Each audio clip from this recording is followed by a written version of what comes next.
அனைவருக்கும் வணக்கம். நான் புதுச்சேரி பிரதேச காங்கிரஸ் கமிட்டியின் மேற்கு மாவட்ட தகவல் தொழில்நுட்ப பிரிவு தலைவர் பேசுகிறேன். வருகின்ற 2026 சட்டமன்ற தேர்தலில் புதுச்சேரி மாநிலத்திற்கு நல்லாட்சி அமைந்திட புதுச்சேரியில் காங்கிரஸ் தலைமையிலான ஆட்சி அமைய வேண்டும்.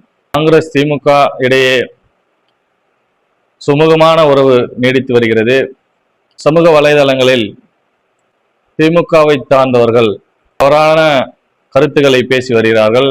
அது கூட்டணி தர்மத்திற்கு எதிரானது, அது ஆரோக்கியமில்லை. இந்த செயலிலே அவங்க ஈடுபடுவது கண்டனத்துக்குரியது. கட்சி தலைமை எவ்வாறு முடிவு எடுக்கிறதோ அந்த முடிவுக்கு அனைவரும் கட்டுப்பட வேண்டும். அந்த கட்டுப்பாட்டை மீறி திராவிட முன்னேற்ற கழக நிர்வாகிகள் தொடர்ந்து சமூக வலைதளங்களிலே வதந்திகளை பரப்பி வருகிறார்கள். இது கூட்டணிக்குள்ளே சலசலப்பை ஏற்படுத்தக்கூடிய நிலை ஏற்படுகிறது. அது கண்டனத்திற்குரியது. காங்கிரஸ் கட்சி எப்பொழுதும் பிரிவினை இல்லாத ஒற்றுமையை நேசிக்கக்கூடிய கட்சி காங்கிரஸ் கட்சி.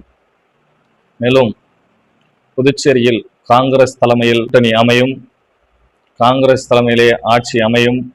2026 இந்தியா கூட்டணி ஆட்சி புதுச்சேரியில் அமைவது உறுதியாகிவிட்டது. மக்கள் அதை ஏற்றுக்கொள்கிறார்கள். ஆனால் கூட்டணியிலே குழப்பத்தை ஏற்படுத்துவது திராவிட முன்னேற்ற கழகம்தான். அதை நிறுத்தி கொள்ள வேண்டும். தேர்தல் சமயங்களில் ஆரோக்கியமான கூட்டணி பேச்சுவார்த்தையை தான் பேச வேண்டும்.